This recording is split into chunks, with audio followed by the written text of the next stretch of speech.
go. Is there any change in Isaac's status? Nope.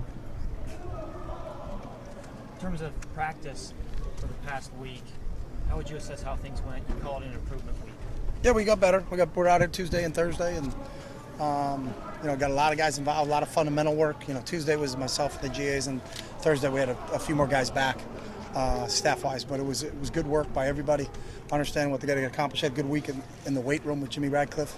We gave him Monday, Wednesday, Friday off, and we practiced obviously Tuesday, Thursday, Saturday. So I just wanted to keep him fresh, make sure that it wasn't too big a layoff for him. But there was also improvement that we got to do, fundamental standpoint, tackling, blocking, getting off of blocks, ball security, all the little things that go into being a real good fundamental football player. So. Is this one of those weeks where today's a Monday? Today's Monday. Tomorrow's Tuesday, and we obviously played 2 days earlier, so we go from there. If Isaac misses any games, you guys have obviously rotated a lot of guys in the D-line.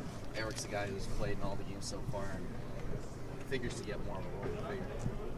Does he seem like a guy who's ready to step in as the role? I have no idea on that. Everybody rotates, everybody plays. We got a lot of guys up front. We rotate 8 or 9 guys on defense. So if one of those guys were to be out, we'd still rotate the same 8 or 9 guys. So we'd be down 1, so we'd be rotating 8 instead of 9. So how do you feel his progression's gone? It seemed like after the first game, his pad, coaches were saying his pad level was still too high. You feel like he's improved on that? Yeah, I didn't say that, so I don't know who you're talking about. So I think Eric's done a really good job coming in here as a true freshman. To play college football at this level as a true freshman is pretty impressive. So both Eric, DeForest Buckner, Braylon Addison, Dwayne Stanford, all those guys, I've been real happy with all those freshmen. Sorry to show up late. How do you manage a guy's level of participation when he's suspended? I mean, is everything black and white, or do you take everything's every black and white. situation? Yeah, from if he's going to participate in practice or not participate. Every situation's always, we handle it on an individual basis because the circumstances around the situation is. But if kid's out, kid's out. So he's going to come to practice and be here with his teammates. He's not going to be home, feeling sorry for himself. But he's not going to participate. And do you have a sense of the time frame for judging all the factors involved with that? Nope. Sun Devils defense, one of the top defenses in the Pac-12. Yeah. What do you say to them that's impressive?